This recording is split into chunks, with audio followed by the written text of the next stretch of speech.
Y'all bow with me. Most gracious and heavenly Father, Lord, thank you for this day you've given us. Lord, thank you for the sunshine today, Lord.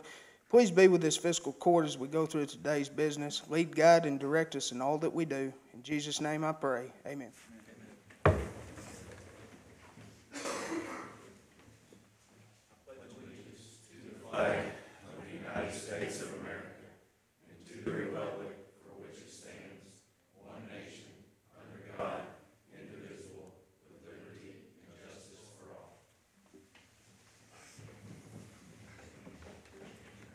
All right, we'll go ahead and call Marshall County Fiscal Court to order, March 19th, 2019. First on the agenda is LaDonna Noth regarding her property. Is she here? Good morning, ma'am. Do you want to come up to the podium? Good morning. Hey, how are y'all this morning? Good. I'm down here about my property on English Road. I bought that property from a person who'd lived there for 12 years, and historically it never flooded. I lived there for 2 years, and historically it never flooded. For some reason, the county came out and dug a big ditch from the top of the hill down to mine and Mike Skillion's property. And since that time, everything that gets in that ditch has come straight into my sewer pipe, and Mike and Sheila's. Stopped it up. It's come across the road onto them. It has flooded my place.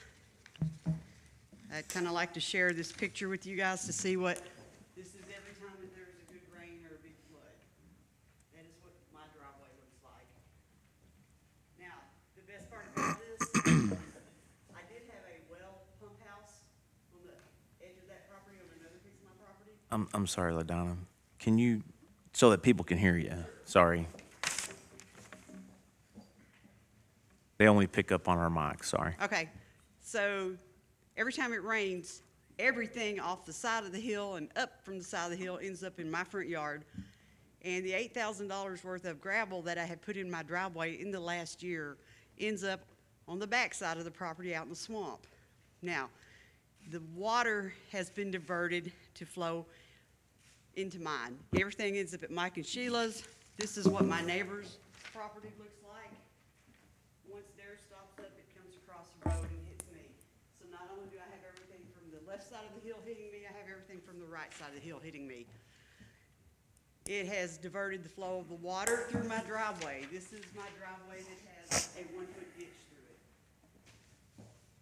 through it. We have done everything on our end that the engineer y'all sent out recommended. We put $5,000 worth of dirt and we raised it. I have 1.5 feet of brick underneath gravel around that place down there, underneath dirt, where we raised the yard. You know, we put the concrete pilings in there. We concreted the top half of the driveway. Every time it rains, it washes out.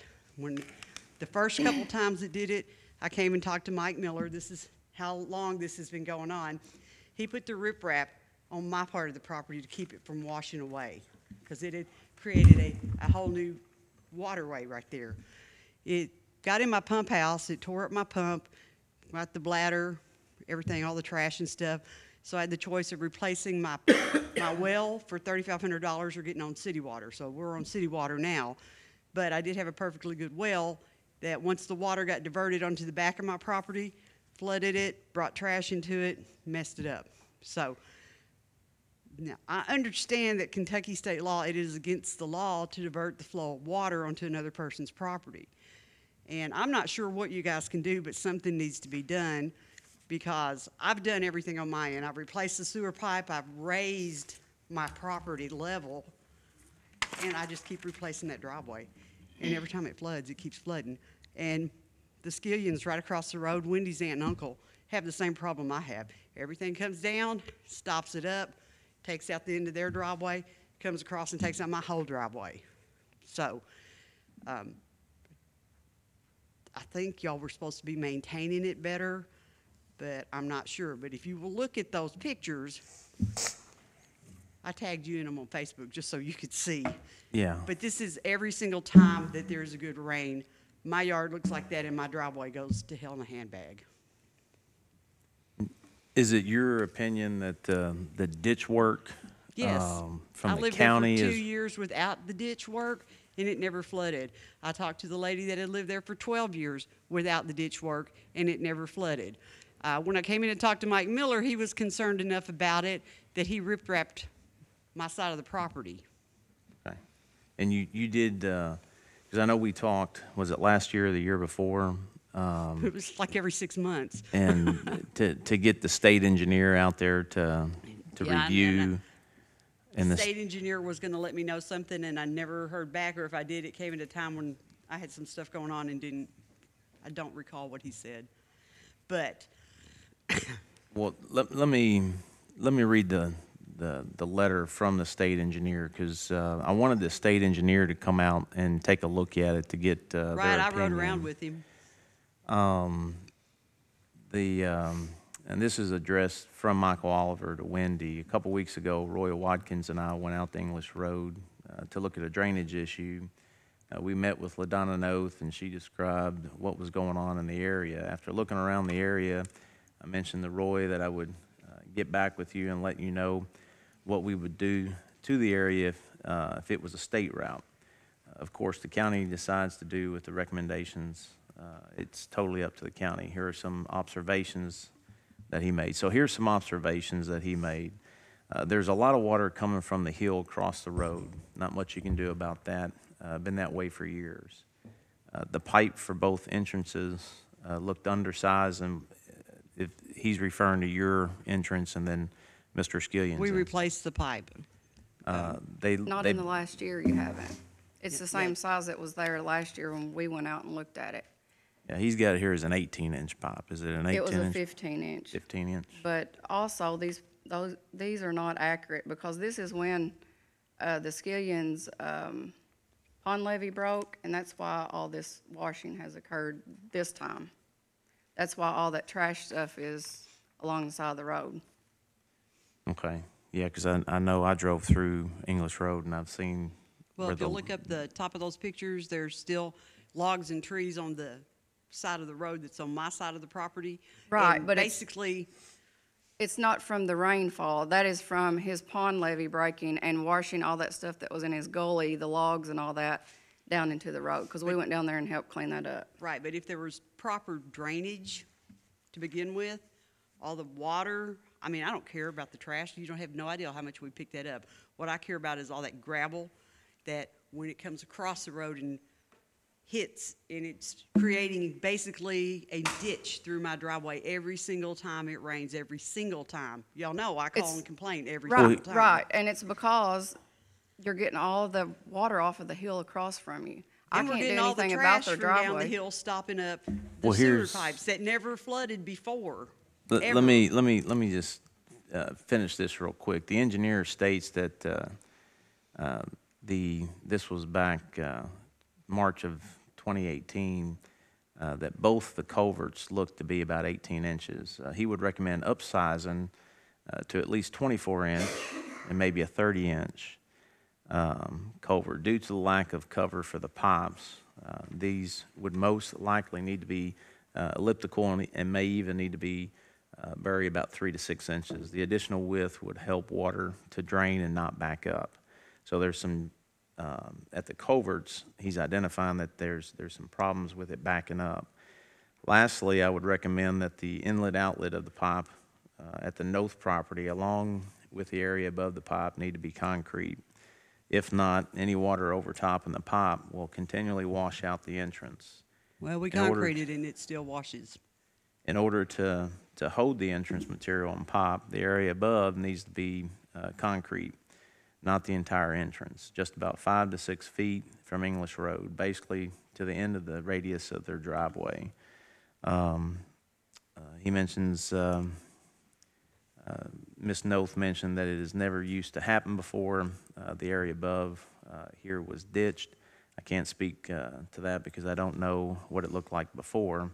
I think the biggest problem is that once the water exits their pipe, the area is flat and nowhere for the water to go. So I sent Andy out from GIS and IT, so Andy put this map together. And if you can, I know you can explain this a lot better than I can, so do you mind stepping up here and just explain what this map is? absolutely. All right, so this is some elevation data that's derived from a LiDAR project that we had. Essentially just tells you elevation. So in this picture, blue is going to be high and red is going to be low. This is anywhere from about, I want to say 415 feet at the highest down to about 344 feet at the lowest. And this just gives you an idea of the drainage basin, the area that's draining down towards Ms. Noth's property. Where is my property on this? map? I'm sorry, it's in the blue circle. The one in the middle? To the, well, down, yeah, there you go, everybody. So that's the property that we're talking about. And you can see, I'm gonna walk up here. So essentially this whole area here is the drainage basin that comes down to this point. So I mean, it's a lot of water coming to one point. It's kind of just a funnel point, happens to be where that driveway is. So the map depicts where the water is coming from, and if you can look back, I don't know who the property owner is off of Rugi Cemetery Road there, but the water comes from there. You can see the contour lines in the upper It's left either corner Mike of the and map. Sheila on one side or the Thomasons who live in Texas on the other side. I don't know who lives there, but you can see where Andy pointed out where the water comes from. That's the draining. It drains all the way down to the lowest point. I mean, the water is going to go where the water is where the lowest Right. point is. But for 15 years, there was not a problem down there. For 15 years, the sewer pipe worked fine on both sides of the road. Once you guys dug the chute out where all the limbs and mud, because you didn't riprap it, you just left it mud, it washes the bank. Once you dug that out, yes, it's a chute where all the mud comes to mine and comes to Mike and Sheila's culverts and stops up, and then there goes my driveway every time. This is not anything to do with levels. This is bad engineering. I don't think it's bad engineering. I think it's the map here is a pretty good indicator of where the water is coming from. That's where the water has always come from. And for 15 historical years, it did not flood. Once the chute got dug, it began to flood. And the first time it flooded, I was in this office complaining. The third, fourth, fifth, and here's the 20th time that it's flooded. Here I am again. And the last time they said, well, the county's gonna keep it dug out real good. Well, the county does the maintenance to protect its asset, the road. I mean, that's The water was coming down the road. That's the whole reason we went Yeah. out there and dug the ditches, cleaned them out. I mean, the water's gotta have a place to go. If it comes down the middle of the road, then it's just gonna cause damage to the road all the time. right. So the maintenance on our roads, the ditching is standard maintenance. And I think what the engineer is saying is that what he's observed is the culverts are not big enough. And I believe with the ordinance we have, the permit, residents have to pull a permit, and Mr. Skillion has pulled a permit to replace his culvert. Yes, Friday, he's putting in a 24-inch Oh, thank culvert. God. But it's not gonna help But if it's you not don't gonna, put in a 24-inch culvert also, because Yeah. what's in there is too small. yeah, the engineer is recommending that both culverts get upsized. Well, it is amazing to me that both culverts did fine until those ditches were dug. And, the engineer recommended that we put dirt and raise it, which we did. He recommended we put the concrete post, which we did. He recommended we concrete the top half of, which we did. So we've done everything that he's done, and I do believe that we replaced that culvert and got a bigger size. Do you have a 24 or 30-inch? No, I don't think we went that big, but we're talking about another $3,000 when I've already put $18,000 into that place to make it copacetic where it didn't flood and it still floods. I mean, he's recommending a 24 to a 30-inch culvert. I recommend that you guys riprap those mud banks so it's got something to catch all the leaves and it's got something to catch all the mud. I don't think that's going to fix the problem. And to do so, we would have to dig the ditches deeper to put the riprap in, because it won't stay on the banks the way it is. So what you're basically saying is that y'all's fine little design, which has already cost me $18,000 in replacing driveways and replacing and putting mud down there and having to reseed it every time it rains. Now I need to spend another $3,000 to $5,000 to do this again? Is It your didn't entrance flood concreted? before. Because when I was out there, it was just dense grade. I know Dusty had poured a head wall on that one end. Yeah. But the driveway was still dense grade. Right, but we poured the top And it's half still of- washing. It's because still washing. It's not concreted, like he suggested. He suggested concrete in the top half, not going on ready for the whole driveway. What I would suggest is taking the state engineer's advice and looking at a 24 to 30-inch culvert. I would suggest the county help me with that expense.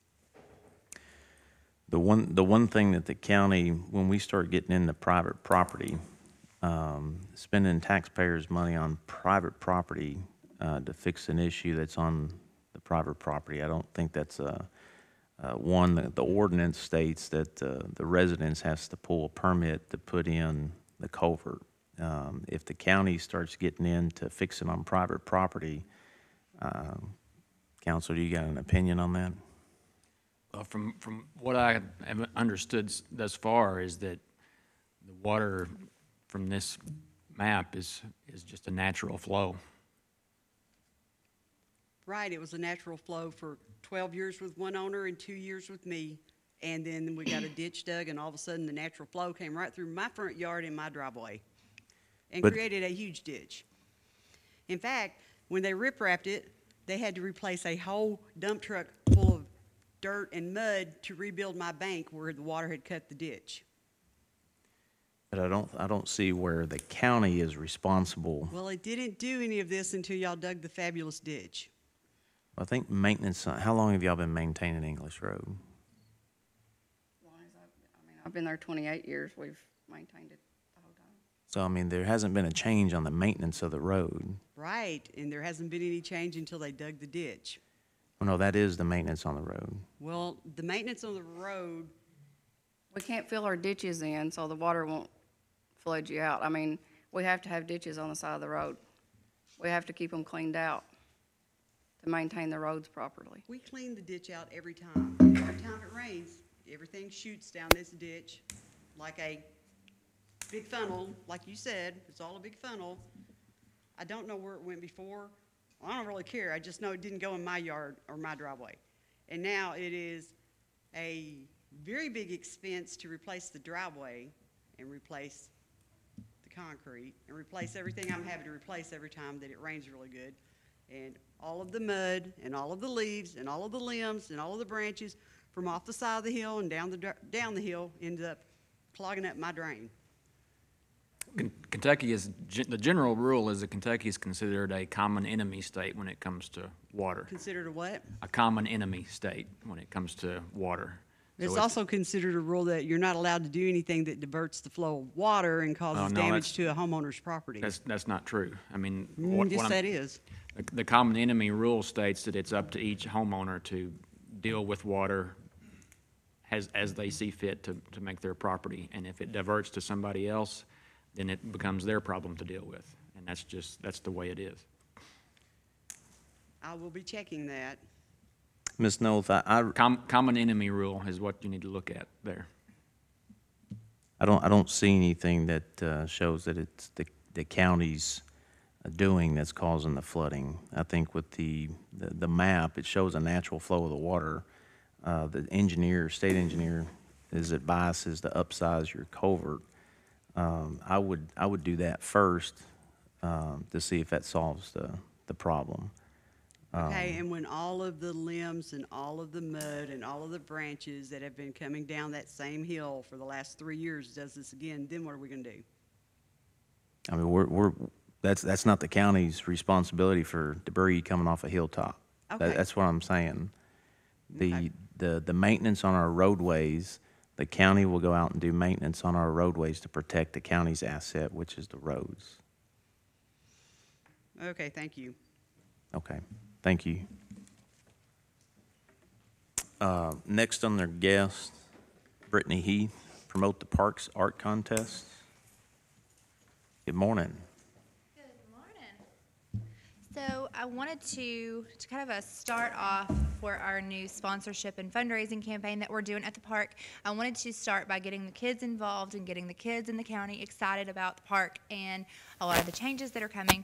So we did an art contest, and I asked the kids to put together some artwork that described the park to them and that would help to draw people out to the park and let them know how much fun that can be had at all of our awesome parks in Marshall County. We got some amazing submissions, and they did a wonderful job. So we had everybody vote this morning, and our winner, I think Brad has a copy of it that he can show you there, was Miss Lily Perry. And that's Jason and Amber Perry's daughter. She is in 4th grade at Central Elementary, and that is our winner. This one just cracked me up. If you can't tell, we have a little girl falling down the slide, and the mom has her cell phone filming the whole thing. And she says those are funny times at the park. So it was a really cool, really fun drawing. She did a great job. And that is our winner. So we'll be displaying this one especially, but several other of the artwork. We will be displaying those at the park and possibly even working on some T-shirts with this awesome artwork on it that will promote the park and help fundraise a little bit as well. Great. And Brittany, you've been doing a great job in the short amount of time that you've been out there. So this is just another example of that, getting the kids involved. So Thank you very great much. idea. Thank you. Thank you. Thank you. Under correspondence, personnel changes, do you want to go over that, Brad? Read that? You got that? Somewhere. Because there's quite a few, it looks like. If you have it, I'll read it off. Yeah. Okay, December 2018, Trace Croft, Deputy Jailer, wage increase from $13.82 to $14.82, effective 12/1/18 per L. Ford. John Wood, Deputy Jailer, wage increased from $13.82 to $14.82, effective 12/1/18 per L. Ford. Dara Smith, Deputy Clerk, wage increase from $17.35 to $18.50, effective 12/1/18 per T. York. Jathan Brown, 911 dispatcher, terminated 12/4/18. Johnny Bolin, Commissioner, terminated date 12/31/18, end of term. Robert Gold, Commissioner, termination date 12/31/18, end of term. Richard Koch, Commissioner, termination date 12/31/18, end of term. Kevin Byers, Sheriff, termination date 12/31/18, retirement. Jamie Thomas, new hire, full-time deputy jailer, effective 12/17/18 at $12.50 per hour. Rita Holland, courthouse janitorial, termination date 12/31/18, retirement. Jamie Spears, new hire, part-time 911 dispatcher, effective 12/18/18 at $15 per hour. Anita Areola, new hire, part-time 911 dispatcher, effective 12/18/18 at $15 per hour. Rachel Opiola, 911 dispatcher, wage increase from $15.17 to $15.50, effective 12/17/18 per L. Coriel. Anita Ford, 911 dispatcher, wage increase from $17.60 to $18, effective 12/16/18 per L. Correll. Benny Garland, road labor, wage increase from $19.30 to $19.94, effective 12/16/18 per W. Greer. Dennis Faust, Parks Superintendent, termination date 12/31/18. Jennifer Byers, Sheriff's Deputy Bookkeeper, termination date 12/31/18. Sean Hamlet, Deputy Jailer, termination date 12/31/18. January 2019. Kevin Spraggs, new Commissioner, effective 1/1/19 at $34,142.06 per year. Monty Collins, new Commissioner, effective 1/1/19 at $34,142.06 per year. Justin Lamb, new Commissioner, effective 1/1/19 at $34,142.06 per year. Eddie McGuire, new Sheriff, effective 1/1/19 at $91,701.41 per year. Roger Ford, new Jailer, effective 1/1/19 at $101,187.76 per year. Jeff Edwards, County Attorney's Office, changed to Assistant County Attorney, effective 1/1/19 at $7,500 per month. Termination date 1/31/19, retirement. Jason Darnell, new County Attorney, effective 1/1/19 at $40,843.54 per year. Kevin Neal, Judge Executive, salary increase from $99,291.12 to $101,187.76 per year, effective 1/1/19. Tim York, County Clerk, salary increase from 102,891.03 to 104,787.76 per year, effective 1/1/19. Heather Smothers, new hire, full-time Sheriff's Office Clerk, effective 1/15/19 at $15.31 per hour. Next page. Amos Dalton York, new hire, part-time County Attorney's Office intern, effective 1/15/19, $7.25 per hour. LaDonna Correll, 911 Director, added cell phone stipend $50 per month, retro back to hire date 10/17/17. Christopher Beecham, new hire, full-time Deputy Jailer, effective 1/14/19, at $12.50 per hour. Jeffrey Peck, new hire, full-time Deputy Sheriff, effective 1/14/19 at $21.99 per hour. Robert Johnson, new hire, full-time Deputy Sheriff, effective 1/14/19 at $21.99 per hour. Miranda Hanson, 911 Dispatcher, changed from part-time to full-time, effective 1/8/19. Donald Bowman, new hire, full-time Deputy Sheriff, effective 1/16/19 at $22.23 per hour. William D. Maddox, Deputy Sheriff, termination date 1/9/19, voluntary resignation. Austin Rushing, new hire, full-time Deputy Jailer, effective 1/2/19 at $12.50 per hour. Trista Lovett, Sheriff's Office Bookkeeper, wage increase from $15.34 to $15.50, effective 1/1/19. Jacob Ford, new hire, full-time Assistant County Attorney, effective 1/7/19 at $26,682 per year. Beth Cosner, Deputy Clerk, wage increase from $11.50 to $12.50, effective 1/1/19 per T. York. Misty Goins, County Attorney, employee termination date 1/14/19, voluntary resignation. Tim Reynolds, Deputy Sheriff, increased rank pay from $1.15 to $2 per hour, effective 1/1/19. Kevin Mile, Deputy Sheriff, increased rank pay from $1.50 to $2 per hour, effective 1/1/19. Nathan Maxlow, Deputy Sheriff, removed detective stipend, effective 1/1/19. William Strader, Deputy Sheriff, removed detective stipend, effective 1/1/19. Brittany Heath, new hire, full-time Parks Director, effective 1/17/19 at $42.05 per year. Krista Garland, Parks Secretary, termination date 1/24/19. Jody Cash, new hire, full-time Deputy, effective 1/28/19 at $22.23 per hour. Missy Moss, new hire, full-time County Attorney employee, effective 1/17/19 at $16.03 per hour.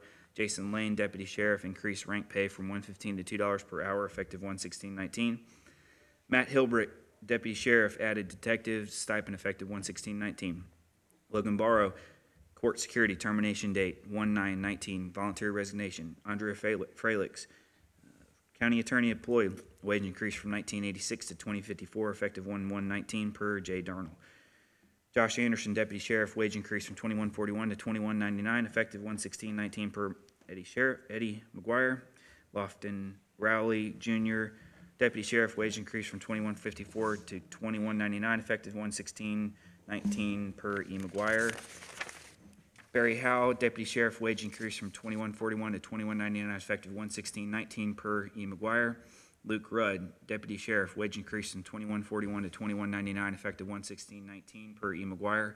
Chris Greenfield, Deputy Sheriff, wage increase from $21.32 to $21.99, effective 1/16/19 per E. McGuire. Nick Spears, Deputy Sheriff, wage increase from $21.54 to $21.99, effective 1/16/19 per E. McGuire. William Strader, Deputy Sheriff, wage increase from $21.41 to $21.99, effective 1/16/19 per E. McGuire. February 2019. Chandler Searles, 911 Dispatcher, termination date 2/19/19, voluntary resignation.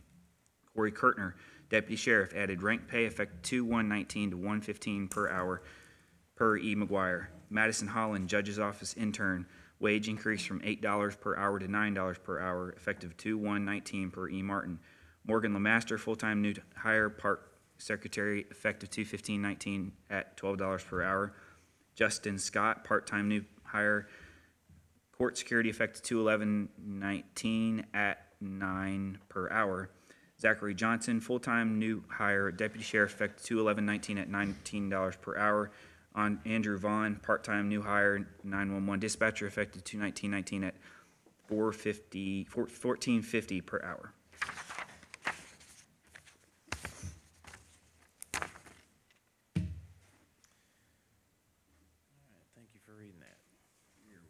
We're going to move on under correspondence, and this is from Callaway County Sheriff's Office. Sam Stigger, Sheriff, and Callaway County.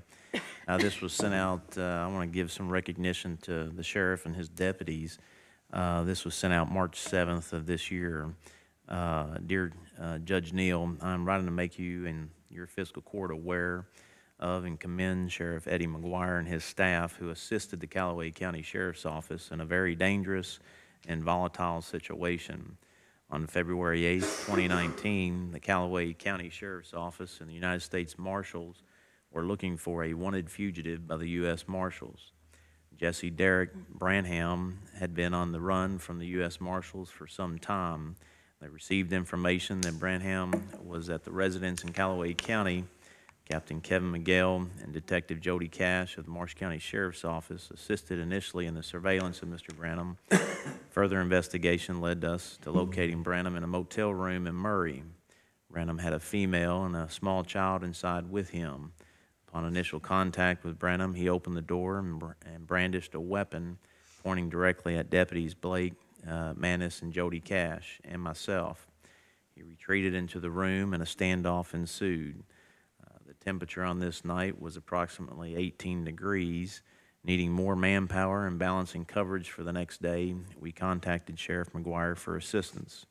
Sheriff McGuire responded with multiple deputies, including the Special Response Team, SRT, for the next 7 hours. In freezing weather, Callaway County deputies and Marshall County deputies held the front line, and deputies Tim Reynolds and Jody Cash negotiated with Branham. At approximately 4 a.m., Branham appeared at the door and came out with the female in front of him and the child in hand. He was armed and again pointed the gun directly at awaiting law enforcement in the walkway to take the girl and the baby into safety. Negotiations broke down and they retreated back into the room. Shortly after, they all came out and deputies were able to get the girl and child to safety. Branham would go back into the room and the standoff would ensue for another 2 hours. At approximately 7 a.m., Branham came out, dropped his weapon, and was taken into custody without further incident. As a 25-year veteran of law enforcement and the many standoffs that I have been involved in, this was one of the most intense and dangerous ones I've been involved with. Marshall County deputies remain calm in such a volatile situation, and because of their training, experience, and the use of their common sense, no one was injured, and this situation ended peacefully. I hope you and your court can find a minute to thank these deputies for a job well done in such tense hours of danger. Sincere, Samuel Steger, Sheriff, Callaway County. So that's in recognition for you and your guys, and we do acknowledge the work that you do. Do you have any comments for your guys specifically? Certainly thanks to Sheriff Steger for the words. I did have Captain Lane come today. He's one of our senior members of the Special Response Team. I think he's been on it 14 years, so we definitely appreciate everything you do. We're really blessed to be able to have those resources, to be able to use those in those kind of situations. I think it's good, too, to see counties working together in Right. situations Exactly. like that. Well, Captain, appreciate the hard work you do with the SRT. Thank you. All right, we'll move on under correspondence. RBS Design, just to update you on where we're at. They got we read the letter, I believe, last court meeting, as far as the plans that were submitted to the planning department upstairs, or the building inspecting department. They had to make some changes. That was done. Once that was done, the procurement process started. So that is going to be going out to bid here in a couple of days, I believe, with a bid date April 30th. So we look to see towards the end of April the bids come in for the multi-facility design on that facility. I know we've had the budget workshop with the current budget and the projects that we have on the table. We'll be discussing the bids here in a minute as far as the municipal advisory services. I want y'all to start thinking about when those bids come in, the actual funding for those, how we're going to fund them, either pay for it directly. We do have some monies from the insurance that we got when the building burnt, And then once the building is completed, we'll have additional up to about $400,000 that we can get for depreciation funds. So just be thinking about that. That's something that we're going to be discussing when those bids come in, is how we're going to fund that. We do have options on that. But that's just to update you that those bids are going to be going out shortly. Just also on the correspondence, to update you on the city-county IDA. Brad, you're on the IDA board. Do you want to update us? Yeah, so we had a meeting on, I guess it was last week, and we discussed taking, I think we had about $77,000 in that account. And so we discussed as a board how we could help with the sewer expansion out to Southwest One, and the board approved $50,000 to go towards the project, and that will go towards the Interceptor project for the city of Benton.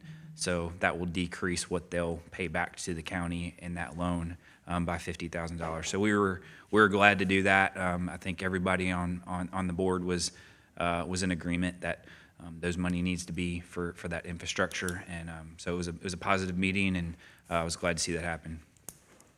Good. And once those bids come in, which Rivercrest is working some easements currently, but once those bids come in, we'll have the actual dollar amount, and that'll definitely help on that Interceptor project for the city. Under old business, approve the minutes, March 5th, March 8th, special call meeting. Motion approved, Judge. Is there a second? All those in favor say aye. Aye. Any opposed? Motion carries. Under old business B, 109 Refuse District, obviously there's been a lot of correspondence on this. Council and I sat down Friday and discussed this. This is a very interesting statute, to say the least, and I know correspondence was made with the LRC regarding this statute, and we're going to get a little bit more in detail on this, but Council, do you want to walk us through this? Sure. Let's talk about the legislative disaster that is 109-115. In particular here, you can see Section 4 and then Section 6.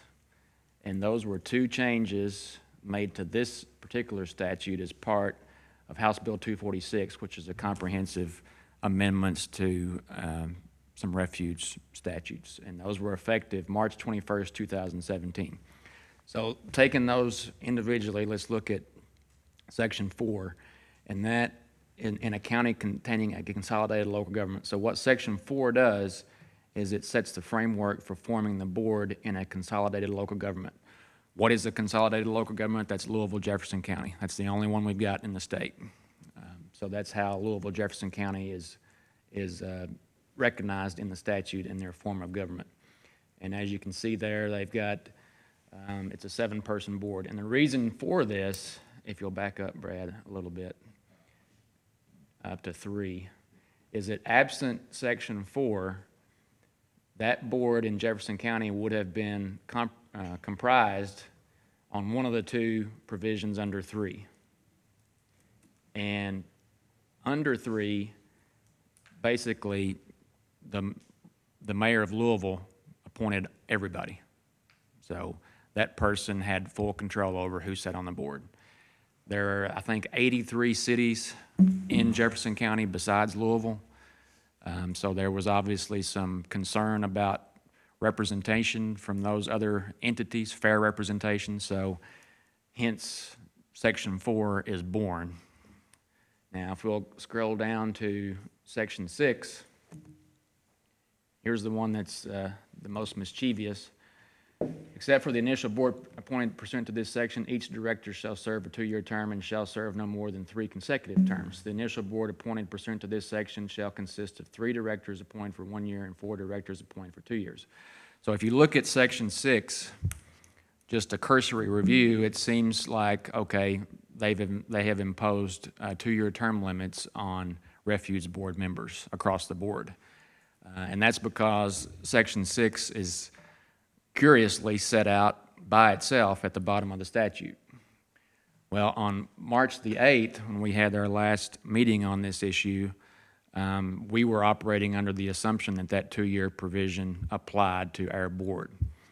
And the more that I read this statute later that night, and yes, I did do research on a Friday night. That's the exciting life I live.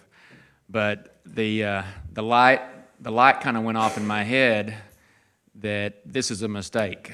I think it's a legislative mistake. I think they stuck this statute in the wrong spot. And let me try to explain this. If we go back to Section 4, you can see that there are 5 provisions under Section 4 dealing with consolidated local government refuge boards. And if we scroll back to 6, it says, except for the initial board appointed pursuant to this section. Okay, my question is, what section are they talking about? Because you've got Section 3 and you've got Section 4. So that doesn't really make a whole lot of sense. But if you look at the second sentence there, the initial board pursuant to this section shall consist of 3 directors appointed for 1 year, 4 directors appointed for 2 years. Okay, so that's talking about a 7-person board, obviously. And the 7-person board is what is contemplated under Section 4 dealing with consolidated local government. So what I believe happened is that Section 6 was mistakenly put at the bottom by itself as opposed to being the 6th section under 4. So if you stick Section 6 and make that F underneath 4, it makes perfect sense. It reads perfectly, the way that I think it was intended to read. So what I did the following Monday, which was March the 11th, a week ago yesterday, is I contacted Representative Jerry Miller and another representative, Bratcher from Jefferson County. They were co-sponsors of House Bill 246, which was the bill that was enacted to make these changes. And I specifically asked them, what was the intent in enacting House Bill 246? Who was it intended to affect? And the response I got via email was it was intended to affect consolidated local government only. And so he and his staff and LRC seemed to agree with me that Section 6 was put in the wrong spot. I also got some direction and was able to find the Senate committee hearing where House Bill 246 was presented. And that was about a 45-minute hearing. I've shared that link with all of you guys. And it was clear watching that hearing what the intent of House Bill 246. It was intended to affect consolidated local government only. In fact, there were statements made to that effect in that hearing. This only affects Jefferson County. It does not affect the other 119 counties in the state.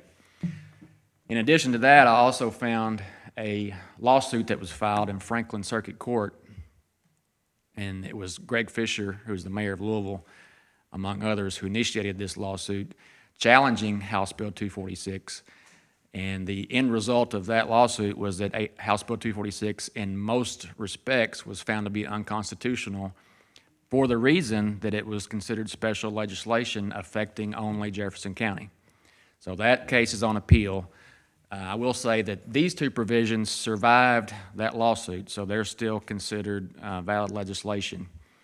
But taking all of that into consideration, I think it's clear that Section 6 only applies to consolidated local government, which means that the 2-year term limit does not apply to our board. I hope that makes sense. And I think that notion is further bolstered if you'll scroll again.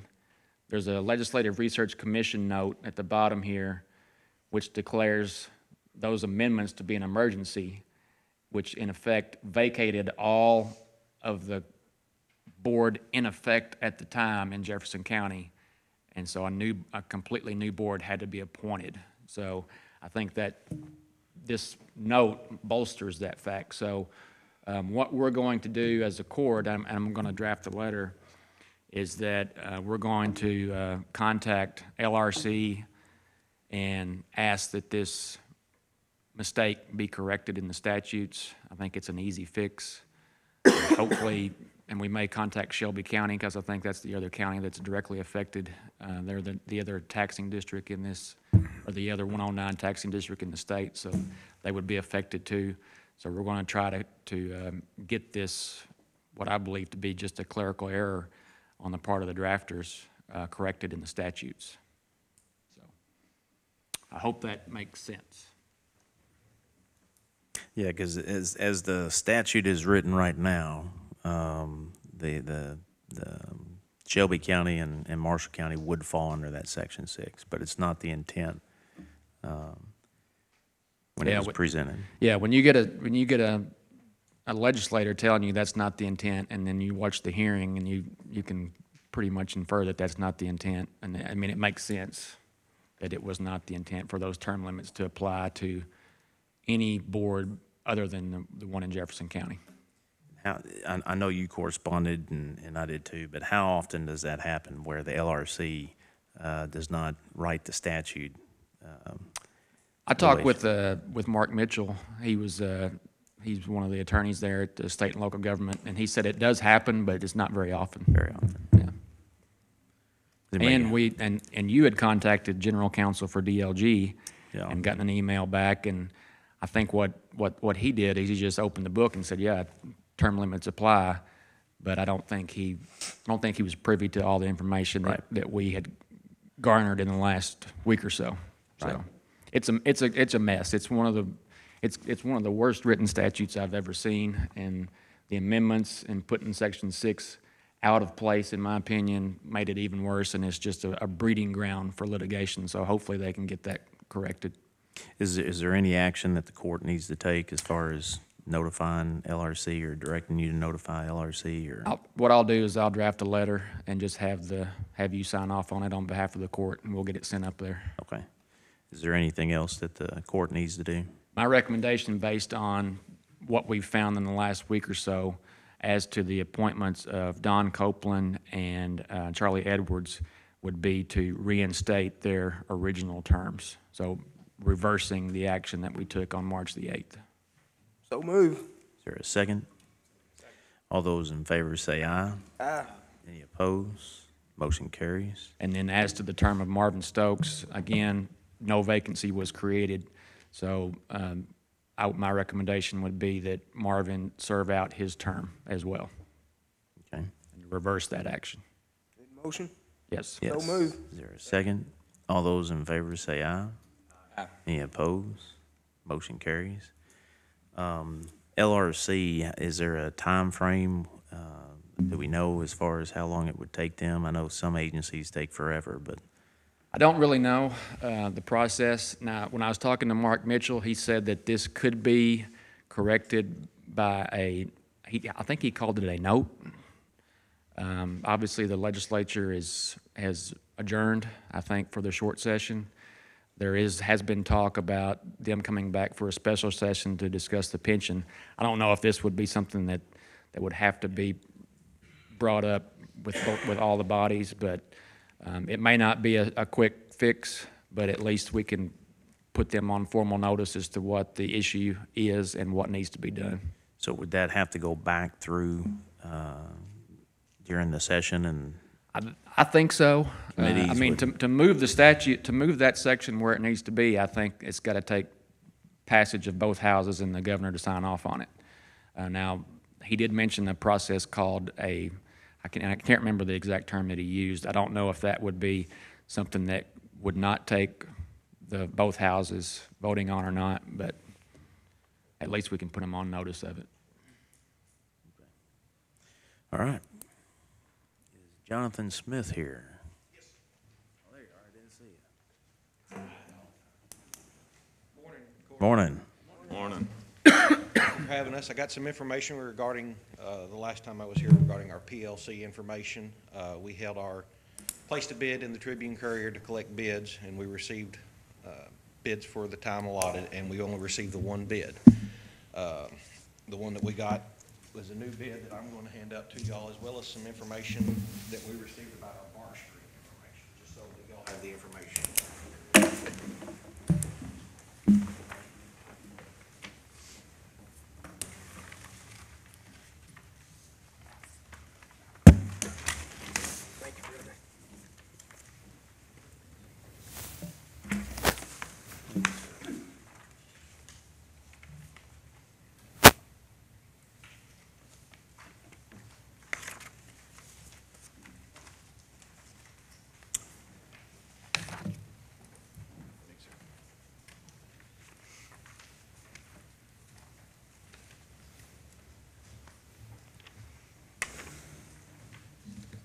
The information that we got, we only got the one bid, which was from Rick's Electric. We went ahead and opened it, made copies for y'all so that y'all could study it, but that was the only bid that we received during our time frame. The other information you have is for the bar screen install that we went ahead and got from Merco at the plant, just to have them look at, see what we were looking at, and moving forward with that project to be able to protect the new equipment that we are installing and getting everything, keep the plant in operation for the new expansion. The outline for Rick's is there in front of us. Totaling of the project was $79,748. And that is a complete new PLC system that is installed in the plant that will allow the plant to run in automatic, new features, remote access for the operators to actually get into the plant, look at everything, find out any issues that are going on. So we're definitely taking some steps forward in upgrading the technology at the wastewater plant. Lyndall and Erskine couldn't be here today. We had some issues at our Aurora plant that they are fixing now. So we was just going to discuss everything relating to our PLC. Do you have any questions about the PLC, just looking through the information?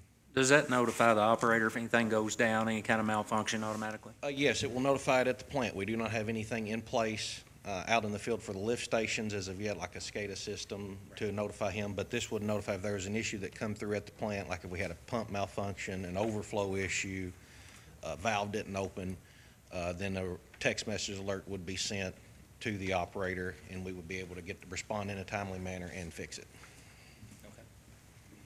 As well as it would put monitoring from the building down. You've been out to the plant, you've seen where the PLC is now.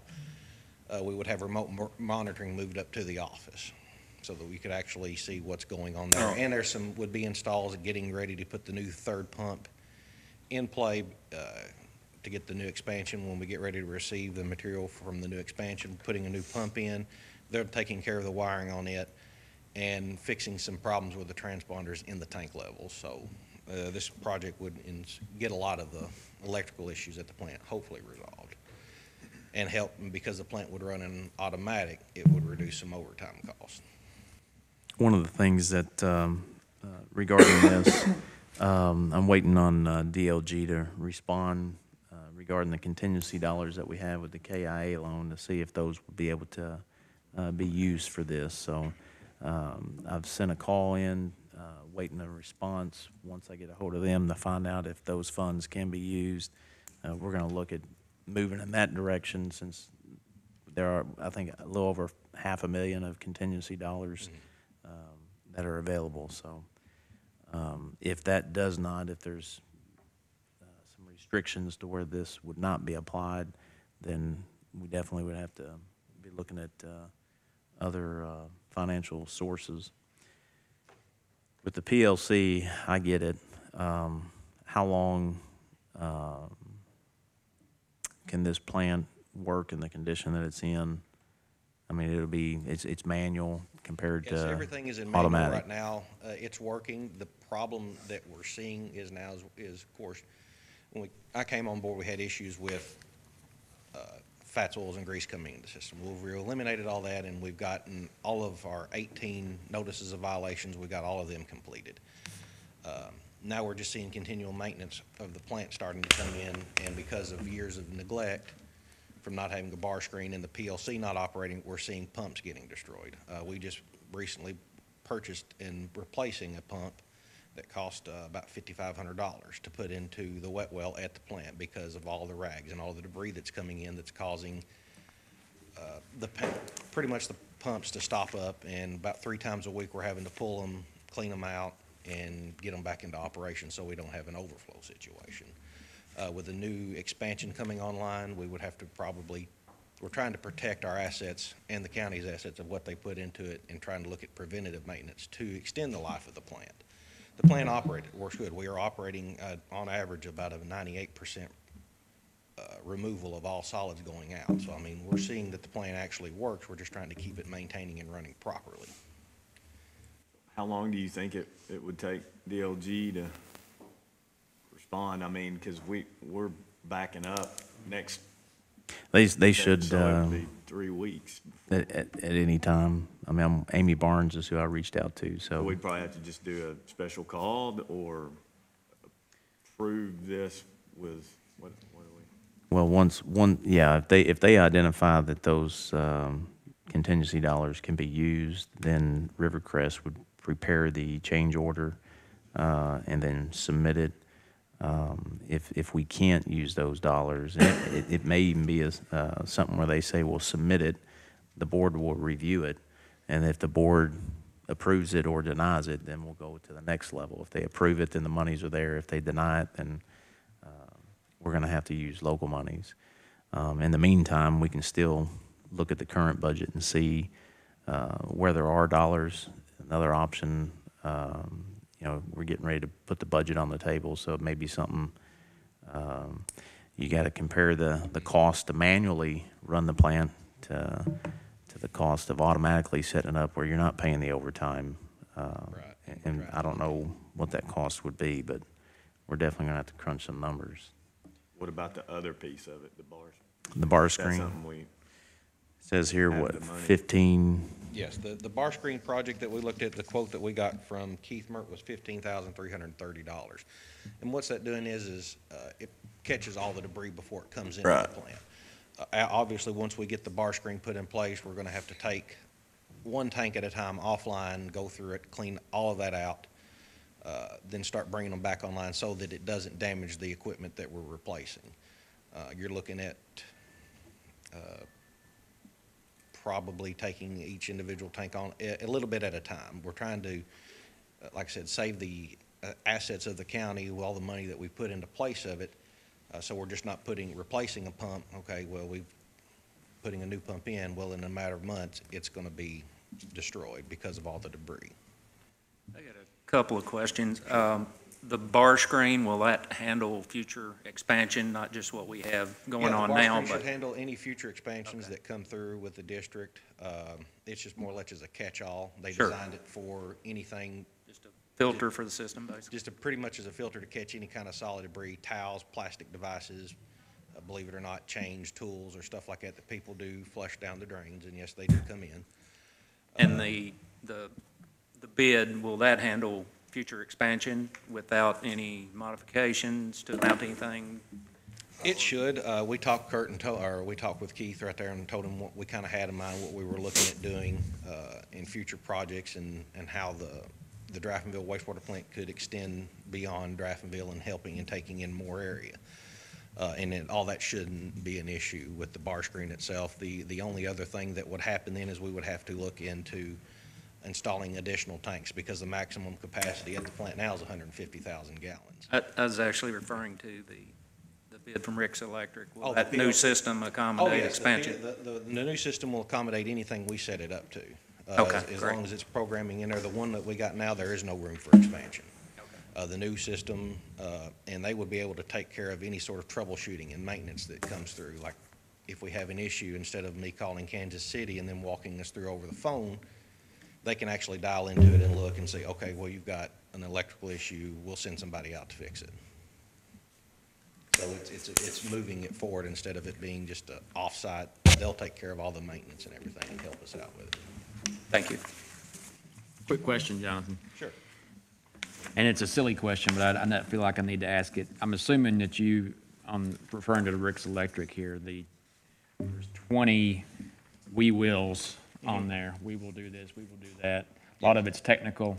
I'm assuming you guys have gone through all that and are okay with what they've promised to do. Yeah, when he came out and just kind of looked into it and kind of what he was getting into when he was going to submit the bid, we spent a day going through everything and he looked through it, got his measurements in, and we told him what we were wanting it to do and what we was expecting it to do, and he said it was not an issue. Okay. I would just request that if the court does accept this bid, that Rick's Electric be required to provide proof of insurance, liability, and errors and omissions for anything like that. Okay. Yeah. Why don't we do this? I know we got executive session on here. When we get down to new business, you don't have to stay around, Jonathan, but for the court, we'll have Emily look in the budget to see where some dollars are at. And then when we come out of executive session, we can discuss this to take action or not. So I do want to note that Jonathan did test. Yes, sir. And you are now a licensed operator. What class? Class 2 operator. Class 2 operator. Met So congratulations. Thank you, sir. I was able to go through that, and taking the math portion of it brought back some memories, and I owe some math teachers an apology.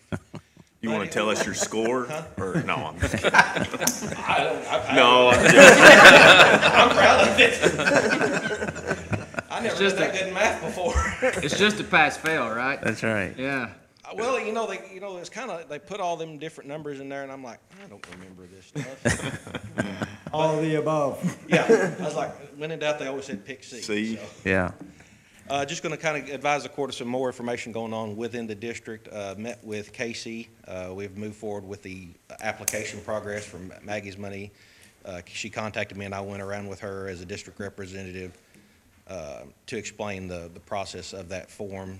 And they got an application submitted out. We did hand some out, and as well as I've got to meet with Tony later on about the expansion that's going underway. So that is moving forward as well. It was pretty receptive of the ideal. Everybody was keen on it, but and again, working out how the I guess payback and all that was going to work out. So I did tell them, I said that we're working on that. If we have, things that move forward, we'll let them know. We'll try to keep them in the loop of what's going on. Also, Jeff Stokes was appointed to our rate committee. He's a representative from the school, so he is now be serving on our rate committee. So any future rate increases, he will be a part of that process. And the Aurora plant, that big tank, is pretty well gone. Good. That's all been taken care of. Erskine and Lyndall are over there now working on it, trying to get the stairwell and the scaffolding moved around to get all that welded back up. But that area is getting cleaned up. Good. So it's a whole new different kind of area over there. They've done tremendous work getting all that removed. They had an issue to where a piece fell off and actually broke one of the pipes, so they're repairing that today. So with that being said, that's pretty much everything that we've got going on right now. Okay. I appreciate it, John, Thank as you, sir. always. Thank you. Thank you. So we'll go ahead and table that for on this agenda until we get back to it. Don't let me forget. We're going to jump back up to C. I skipped it. Ordinance 2019-02, budget amendment, be the second reading.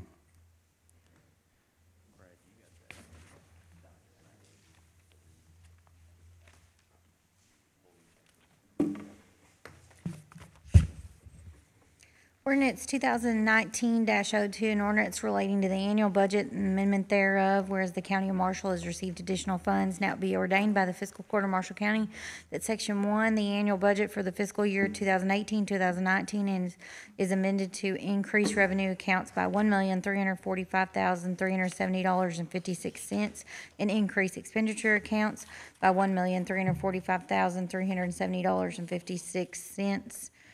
Section 2, the amounts added to the revenue and expenditure accounts in the Section 1 are for governmental purposes.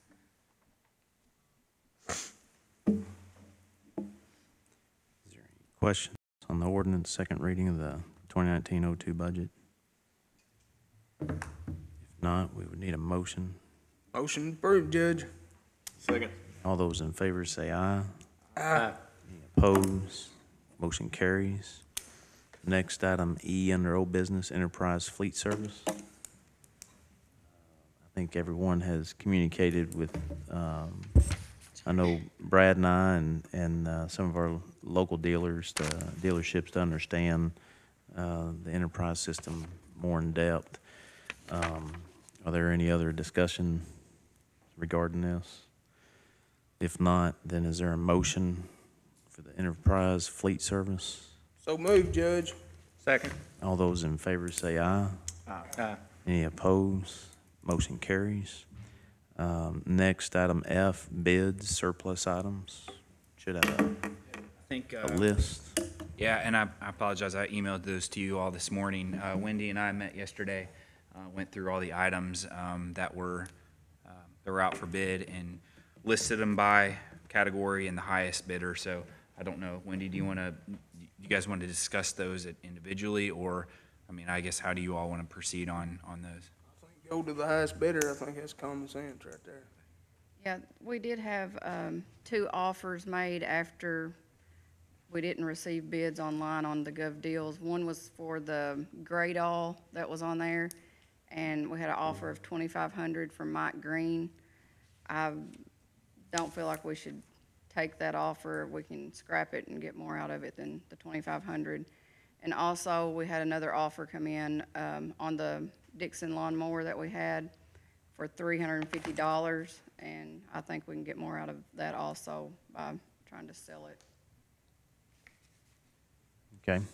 So then, and that one is on here, so if we need to, we would have to Well, you've already. make a motion, we need to, or we. Yeah, I think you've exhausted what you've, the original intent on surplusing them, and that failed. So I would assume at this point, Jason, help me here, you can, You've met your statutory obligation to surplus them out and take bids on it.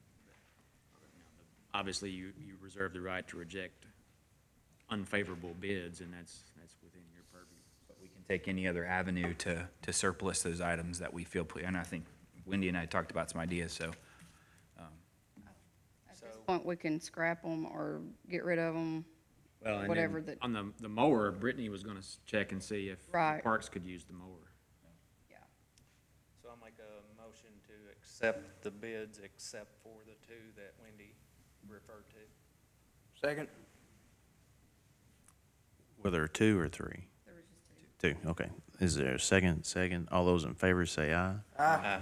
Any opposed? Motion carries. Also, Judge, real quick, on, I'm sorry, did you have something? Well, I else? was just gonna, Yeah. I was gonna say, Miss Noth was here about 24-foot, no, that's 12-foot. There's no, let's see, there's a 26-foot. These bids, it might be something to get the list to her. She can They're read. already done. What I'm saying is she can reach out to those who got the bid, and See if they. she might be able to get a covert from one of these high bidders. Okay. That's the least we can do. Yeah.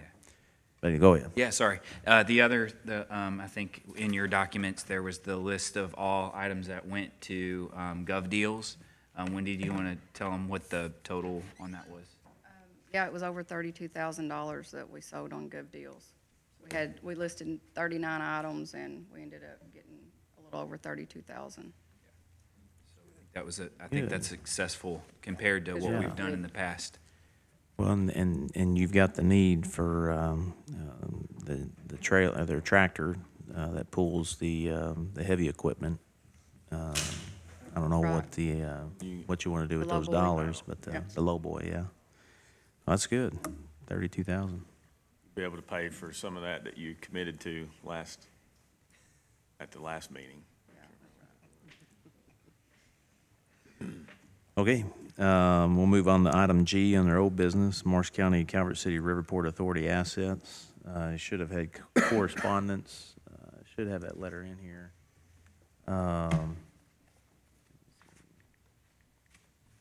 This is from Attorney Jason Darnell and Greg Northcutt from Calvert City. Their recommendation as far as letting the Riverport, the court giving the Riverport the authority to go ahead and move on getting rid of the assets. Distribution of the assets. Distribution of the assets. If there's not any questions, you've got a cash balance, you've got a motor vehicle, and then there's real property. So those are the assets that the report has. And I think at the Calvert City Council, they were saying, so they're going to, because they actually own that and they've not dissolved yet, they're going to sell the property first, and then it'll go into the cash balance, and then we'll split it, or do we split the cash balance currently, or are we just gonna wait? Well, the cash till balance. all that? Yeah, the cash balance,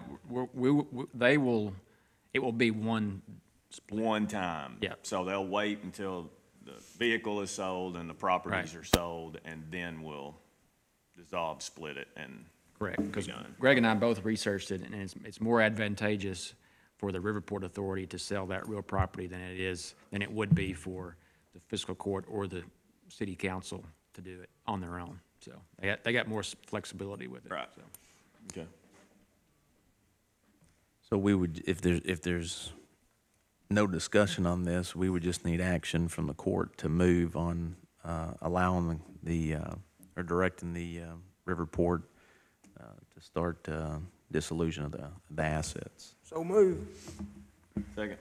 All those in favor say aye. Any opposed? Motion carries. Next is Marshall County Fiscal Court audit. Emily, do you want to update us on that? We still have not selected an audit firm to handle our fiscal year 2018 audit. Back February 1, I sent out solicitation to 8 different firms. It was not, probably a couple weeks ago, Judge Neal contacted one of those firms, and they have submitted a bill. And by chance, then another firm that I didn't know was doing fiscal court audits, because they're fairly new, had contacted me about my treasurer's conference, that they wanted to be a sponsor of that event. And so I told them we were looking for an auditor, and they have also submitted a bid. So you have 2 bids, one from Patrick and Associates that is $22,500, and one from Romaine and Associates that's $15,000. We have also asked Auditor Harmon's office if fiscal year 19 could be audited independently also. The DLG and the auditor's office want fiscal courts to be audited every 4 years by the state auditor's office. Sometimes, though, they are backed up and that doesn't happen. It's been 6 years before they've got to us before. So we haven't heard back from the auditor's office to see if fiscal year 19 could be done by this same firm, that by the time they get into the fiscal year 18 audit, we'll be looking for somebody to do the 19 audit already. So it's a possibility that if the state auditor's office allows it, we could have the same firm do both fiscal years and might get a discount or something like that way, possibly.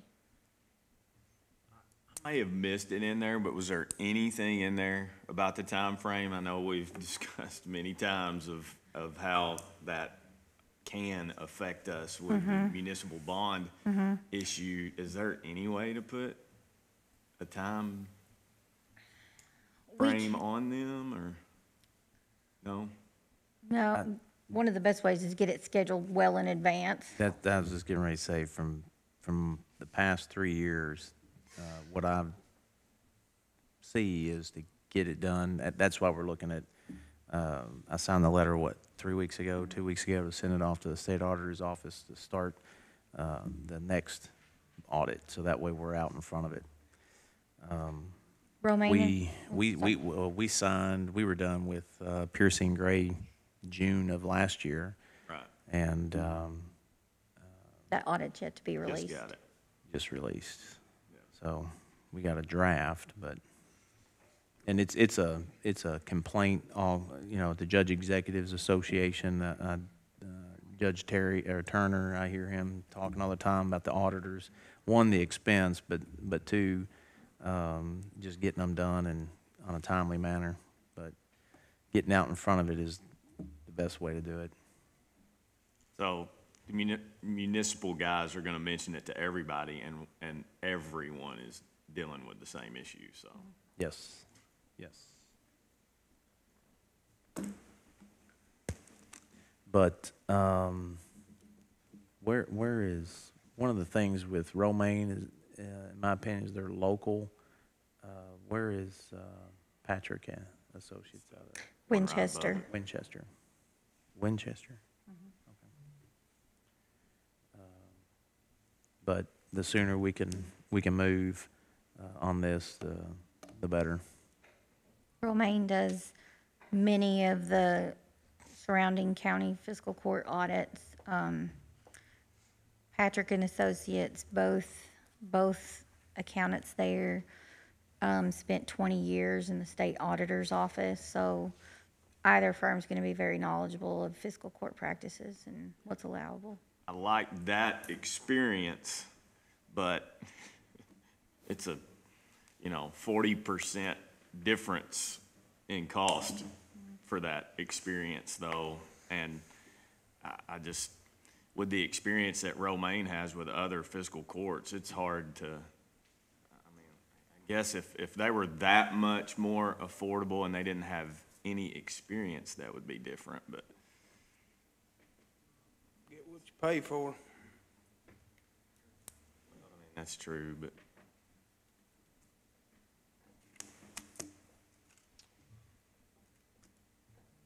You need a motion? I'll make a motion, we go with Romaine. Second, I'll second that. all those in favor say aye. Aye. Aye. Any opposed? Motion carries. And we should, as soon as we get receipt from the state auditor's office on the letter, we'll bring that back to the court to discuss. We'd probably have to do the RFP again all over. Well, Or would we it's- be able to discuss? It's professional services, Okay. so it would not be required. Gotcha. Let's see, RFP Municipal Advisory Services. We got, you got those right there. How many did we get? Well, we're gonna have to review them. There's two.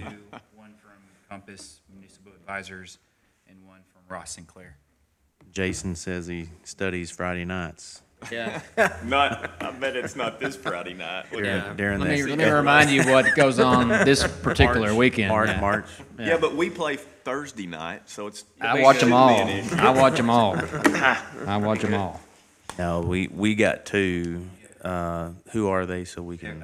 Compass Municipal Advisors and Ross Sinclair. Compass is out of Lexington. Actually, they're both out of Lexington. So Okay. I would recommend we review them and then bring them back to court. I'll make copies for you all. Yeah, we'll send it out there, but Text it, just take pictures. Actually, I think they made individually of I each think they made a page book and for text each it one to of me. you, so we'll send them on their way. Yeah. that'd be perfect. All right, so we're gonna put that on for the next agenda. Bid Treasurer's Office software. February 25th, I believe, is the day that we opened, quotes on our financial software. We got one quote. It was from Software Solutions, and we received it on February 12th, 2019 at 8:11 a.m. The quote is for, I'll go ahead and give you the bad part first. It's for $105,500. They do have a financing option that we could utilize that I feel like would help us break it out. If we were to agree to use this today, then there would be $10,550 due at the signing of the agreement. Then we can take the other 45%, we can take the 90% left, divide it over the next 2 fiscal years to put the other 45% each fiscal year. So of those fiscal years, then we'd have a total, next fiscal year that we would need to budget for would be $57,590. That would include an approximate prorated amount for their maintenance agreement. their annual maintenance agreement would be $17,340. So that will be every year reoccurring. That is substantially larger than what we pay now, but what we pay now is two different places, and it's just not functioning anymore. Fiscal year '21, we would need to budget $64,815 for that. How much? I'm sorry. $64,815 would be due in fiscal year '21. And I can tell you that the amount that we're paying now for the software that we have now is like driving my truck compared to a brand-new truck. And I see a lot of people laughing. Huh. But, We it all is- understand that somehow. It's interesting. Although I like it, there's better software out there. So I Nobody hear else I wants hear to it from ride the. with you? Is that the- nobody wants to ride with this software My wife does not like the air conditioning. during the summer? It's the windows. But the software, I know we discussed that 3 years ago. It is something that is definitely a must. Because if this software that we have goes down, it's going to cause more problems. So. Let me ask, you used the word financed, a finance option, but that's not actually financed, right? Right, There's not right. It's a just us breaking charge. out the It's just a payments. deferred payment Yes, program. yes, Okay. yes. Just making sure If we're not we- paying some Right, no. 15% If we crazy extended interest. longer than 2 years, there would be a charge Right, to go but- out longer than that. But that particular way, it's not financed, it's yes, just, okay. yes. All right, just making sure. Did you, the two questions that I asked you, did you check into that? They, I did, and the warranty that you asked about, the 90-day warranty, what happens is that when you pick up the annual support, that's your warranty. It carries through. That as long as you have support, you have continued guarantee of the software functioning. So the 90-day warranty thing, that was as if you just purchased the product. Yes, purchased the product and didn't have a maintenance agreement, which I would not recommend. Some of the things that this software will do for us that we've not had before is a customized level of approval internally, so that maybe we don't have to pass as much paper internally anymore. We can have check boxes for the person who actually gets that invoice. They can enter it in, then it can go through their department head to be approved. It can go through our finance office to be approved. Then it can come to me and Brad for approval, and then finally to you all for approval internally, so that we have to shuffle less paper. And we also hope to be able to attach the invoice images to that file. We've yet to see how convenient that will be, or if it can integrate with Laserfish, but we do have hopes of that. However, it cannot replace all paper. We still have to have a paper copy for documentation. We'll have budgeting, forecasting ability for up to, say, 10 years out. That's not something we've ever had. And even me compiling even just one prior fiscal year is a manual process for us. I have to pull together, we have different databases for each fiscal year. So to pull any of that together takes a great effort, and that would not be the case anymore. The thing that I like about this software that I've not seen in any software is that the data grids, you basically, I don't know if any of you are familiar with Access, but it's similar to Access, where you have a table that actually houses all of your information, and then you just have different reports to learn how to access it. Well, you can take that grid, that table, and export it into Excel, Adobe, Word. You can export it into anything you want, and then you can take and pull out of that, manipulate, and drill down in to see what you're actually looking for over a longer than one fiscal year span. The other, Franklin County uses it, Franklin City uses it, and I think it's Hopkins that is looking at it. They've got about 2 others that are looking at joining on from Kentucky as well. Unfortunately, that makes our go-live time possibly from 10 months to a year out. So the sooner that we sign the agreement and make the move to get on board with this, the sooner we are in line to actually go live. The first step is gonna be them coming in and learning what we use now and how and why, so that they can import our information. They want to do 2 years' worth of past information as best they can to merge into the software going forward. They'll put that into what's called a sandbox so that we can play with it, we can learn how to use it. They also have online academy, so you can self-train. Annually, they do have a training at their location where you can go and meet with other users of that and see what works for them and how they've used things for different solutions. One other thing that I am really hopeful about is an employee portal, where every employee could have a portal to go in and look at their check stubs, look at their W-2, anything that's associated with that employee, they could go in there and see that, so that maybe we don't have to print check stubs and stuff them in envelopes and distribute those paper stubs, because the majority of employees don't ever even look at those. So that would be a cost savings with that. And I do think the way that this will flow will eliminate a lot of redundancy and duplicating work.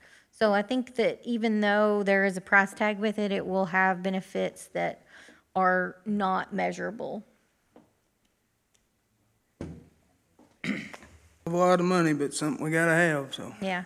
yeah. Did you say these two numbers for 2020 budget and 2021 included the maintenance? Yes, yeah. I do, there was one portion that I was not real clear on. It is under, what are the license fees for new versions of the software if it becomes available, or is that included in the support plan? And what's the name of this software for life? Software assurance support includes upgrades with no software license fees. So, but it also has professional services associated with an upgrade will remain billable. They told us that they just released a major upgrade and that there was no cost. They had to buy additional license fees, but that was not passed on down to the customer. So I want to further understand when and how, and an estimate of when and how much a professional service for the upgrade would be. That's like if he said that if the upgrade required them to work with us to get it installed, that would be billable. So after I get a better answer from them regarding that, it may be something that I would want to build into my office budget, kind of like a depreciation account, so that we put in $2,500 or $5,000 a year and let that build, so that if in time we ever had that situation happen, we would already have that money set aside in the future, so that that would not be unexpected and we would have funds budgeted for that possibility. Mm-hmm. That major upgrade happens.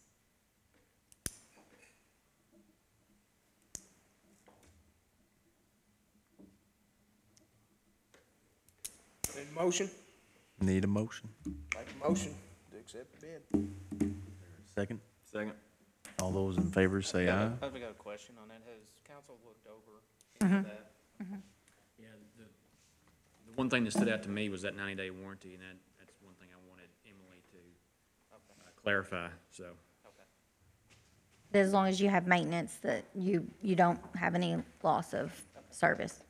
Most of that contract that they submitted had to do with the intellectual property rights of the software, which, that's not gonna be an issue. I don't think we're gonna be duplicating it and selling it, so. I also had Andy review it, and he said that we had everything in-house that we would need to operate it. There was a motion and a second. All those in favor say aye. Aye. Any opposed? Motion carries. Next, under old business, item K, fuel management. Yeah, we just spent all the money on that, so we're done. When I saw that on there, I was like, oh, I wonder what funds you were So, gonna use for that. Yeah, Judge and I talked about that yesterday, and I found, She should be in a good mood. well, yeah, so I found a software development line item, and I thought, well, there it is. Well, after talking to Emily just now, I think if you guys remember, we talked about that, and it was about $13,000 to get that started. I mean, I think it's worth the discussion still, but it also may be something that we look at budgeting for in the next fiscal year. And outside of making Emily make her magic work with numbers, I think it's something that you all were interested in, but I didn't know, honestly, I just wanted to see if there was any other thoughts or discussion on that fuel management system. I agree. I mean, it would be my preference to table it until the Yeah. budget.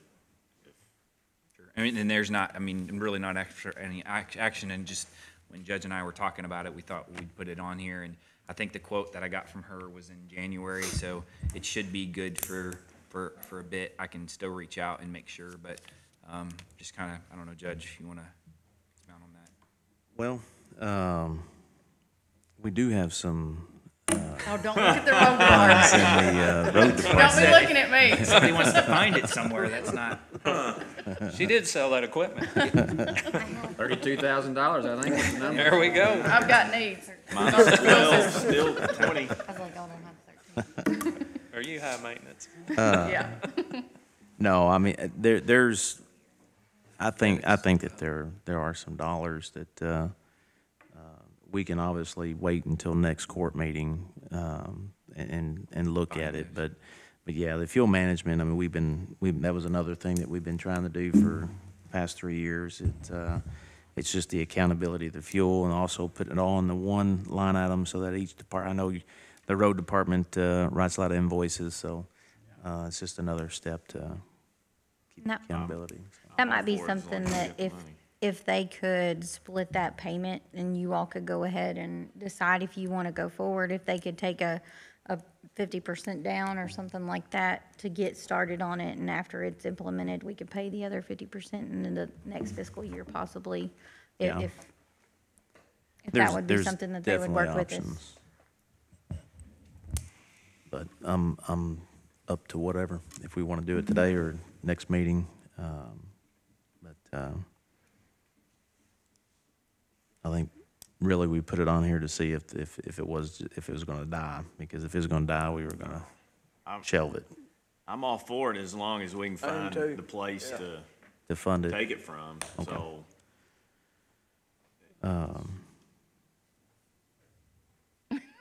Quit looking at me. We're going into executive session. She's got to find the others. So if she can find it between now and then. We already tabled something for you to do. Come on, Emily.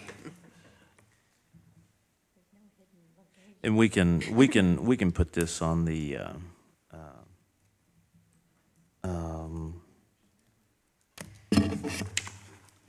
let's see, we got it on the agenda. If we wanted to take action to prove it with contingencies of that, the monies are there, if we budget it out in the next fiscal year, but it's still, the court gives us the approval to move forward on that. How we finance it or budget it for this fiscal year or next fiscal year, we can have that as a contingency if that makes the court feel more comfortable. But I think we got some monies. So moved with that contingency. Second. All those in favor say aye. Aye. Any opposed? Motion carries. Under new business, we need to go need you to into stay. executive I'm session. gonna take one for the team, I can tell. Motion to go into executive session. Second. All those in favor say aye.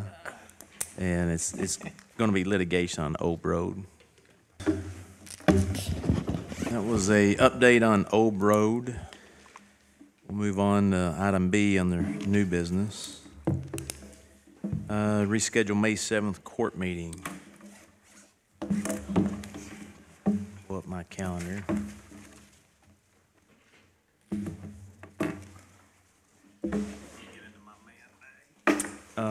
If you look at your calendar, we can reschedule May 7th meeting.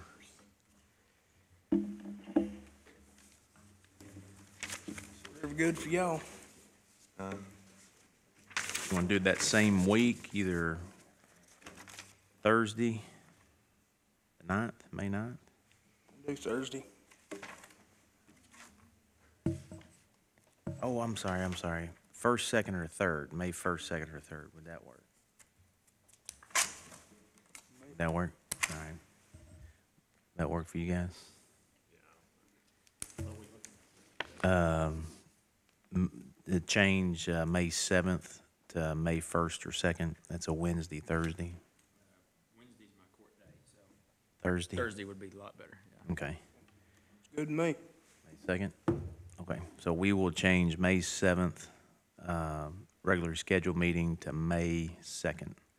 At any particular time, Jason? Well, I just remembered something. It's not a deal breaker here, but I believe it's National Day of Prayer too, so we might want to start it a little early that day to get, On the 2nd? yeah. Or we can do it, First Thursday in May is the National Day of Prayer, so. or we can do it later that afternoon. What Okay. time, What time do we what time normally is do that, in the morning? Usually 11 11 o'clock, usually. 11 o'clock, yeah. 11? Okay, so we can do it at 9:30. And if we got to recess to go out. Yeah, and we do can it, do recess, yeah. Me. Okay, so 11 o'clock, you said, is it? 9:30, May 2nd, fiscal court meeting.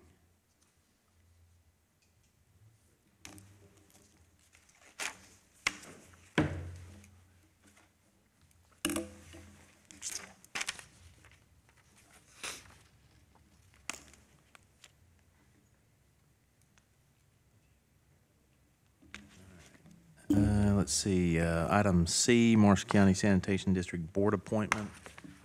Let's see here, I got my letter. This, I received this from the Sanitation District. Dear Judge Neal, this letter is to inform you that the board term for Bob Turner has expired for the Marshall County Sanitation District. We would like to recommend that Tyler McKinney be appointed to the Sanitation Board, as Mr. Turner does not wish to be reappointed. We would like to thank Mr. Turner for his dedication and service to the citizens of Marshall County by serving on the Marshall County Sanitation District Board. Before we move on that, I do want to say some comments about Bob. He served on the North Marshall Water Board, and when I took office, the Sanitation District was in pretty bad shape, to say the least. But we had to find board members within that district. Bob stepped up and was a big asset on the board, getting it started, going through from writing, getting the bylaws implemented, and all the notice of violations. I mean, there was a lot of stuff that was going on during the past 3 years with that board. So I know he's not here, but I definitely want to say thank you to him for his service on that board, because where it is today, I don't think it would have gotten there without having people in the district step up and serve. So I just want to say that out to Mr. Turner. But Tyler McKinney is my appointment to the Sanitation Board. Motion to make that appointment. Is there a second? Second. All those in favor say aye. Aye. Any opposed? Motion carries. Next, under D, appropriations transfer. All of the transfers listed are just departmental transfers, with the exception of I'm moving 3,100 out of my office software maintenance fees into computer software development for the additional needed in that line item for the software solutions down payment.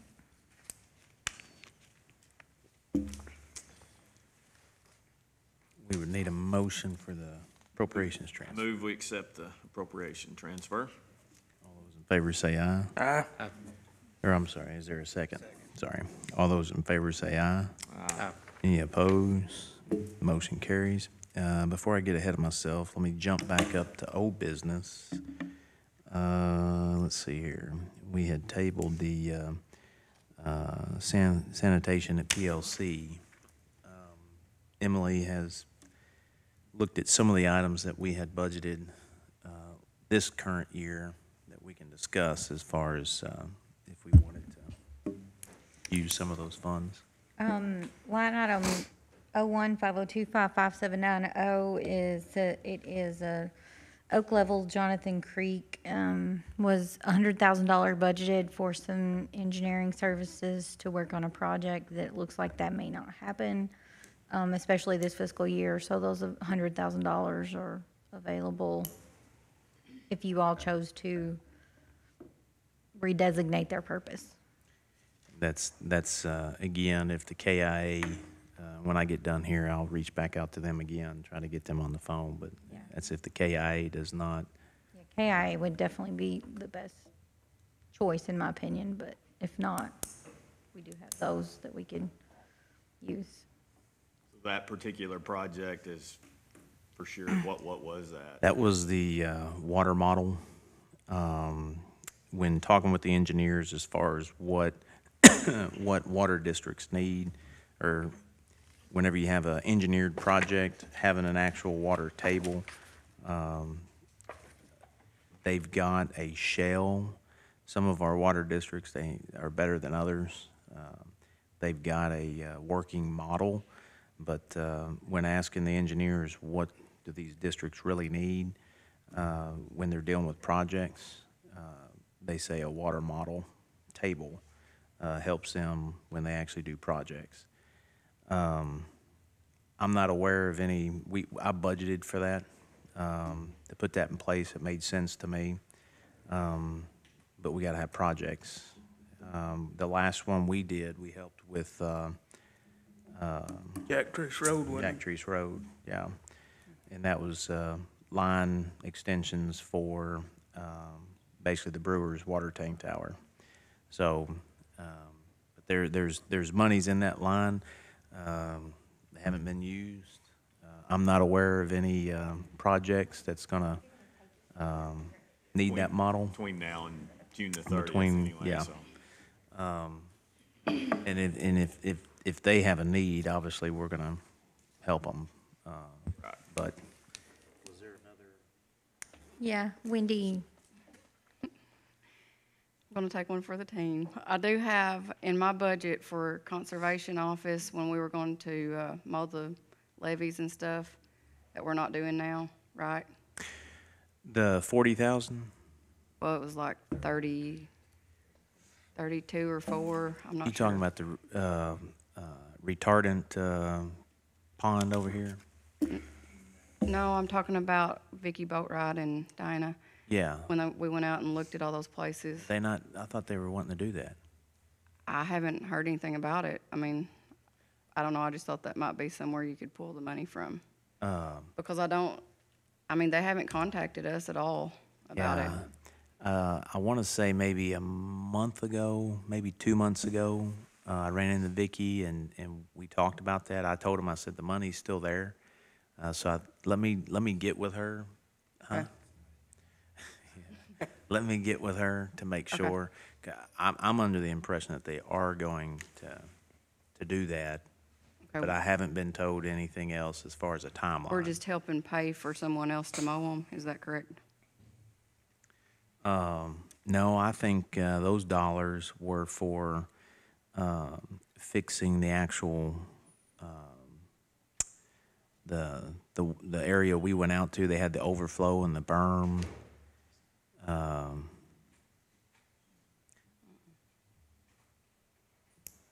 Yeah, as far as the that's a lot of money for just mowing. The one that had the berm that needed to be redone. There was about 3 or 4 we went and looked at, but there was one that's got the berms being compromised. And they were gonna go in and fix that berm. Let me get with Vicky. I mean, it's, I applaud you for taking one for the team. But let me double check with her because I think that they are gonna do that. If they're not, then that's something that we can look at as well.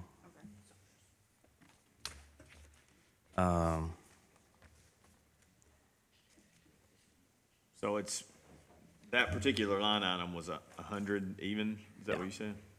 And we need 79 plus the 15, right? So both of those is what we're looking at approving, right? The Yeah. PLC and the screen. I think Wendy was talking about for fuel management though, is what, Is what you were talking about, yeah. Oh, I got you. if she's gonna ante up, she wants something from I it. got Yeah. you. Well, that's true. You're gonna get. Sorry, something Monty. from that, yeah. How about if we take half of it and they can mow every other time or something? It doesn't have, we don't have to, we can put contingencies on it if we want to take action today or, I mean, I can get with Vicky and, well, that's the fuel management. Yeah. But as far as this one, with, the sanitation district, the dollars, first I'm going to try with KIA, then we've identified the other, 100,000 that's been budgeted. Was there another one, or was that, Their debt service line item, okay, if and when that debt service is due, yeah, there's 190,000 budgeted for that debt service. yeah. Now, I think the project's due to be done in April, and we budgeted this fiscal year in case we had to make the first payment. Once that, KIA loan closes out, we budgeted 190,000. If we do the other project, will that extend out that first payment? No, No. if we were to say, Goes by the first project. well, make sure I understand, KIA, if they do say that the PLC and this, bar screen can be, submitted for those funds, those contingency dollars, it's not gonna change the, it might change the work, might cause it to put it out a couple of weeks, but I think the debt service is, once it's closed, sometimes we'll get, it's monthly, quarterly, annually, when that debt service is paid. What was the last KIA bill? The last KIA loan was when I came We in. paid it biannually, and it was due in January and July, I think. I guess December. I was thinking about, I'm talking about the extension potential of going out 641. Going down 641 that we've been talking about. I thought we were using those contingencies. Right. Well, the district went back. It was going to have to be public. I guess you can say the private sector is going to have to get involved to make Right. that happen. And they had a meeting, and it was poorly attended. And there are some that want to see it happen, but to date they haven't drum up any supporters. So there were three. The plant at the trailer park at Memorial Gardens, that one's probably going to go because that's a failing system, and there's probably about 20 customers that they can tie on.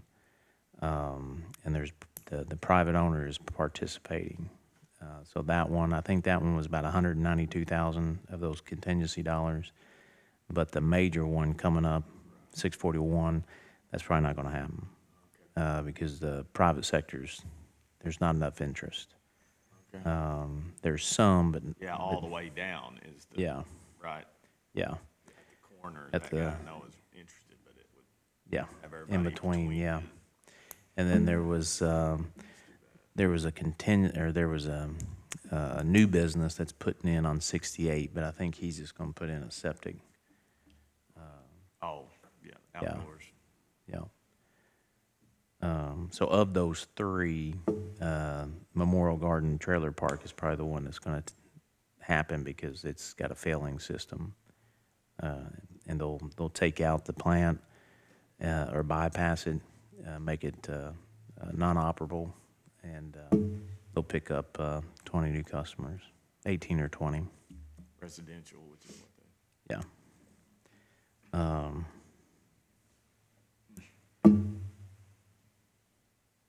So let's see, as far as this, we can take action today with contingencies, I mean, or we can put it to next court meeting.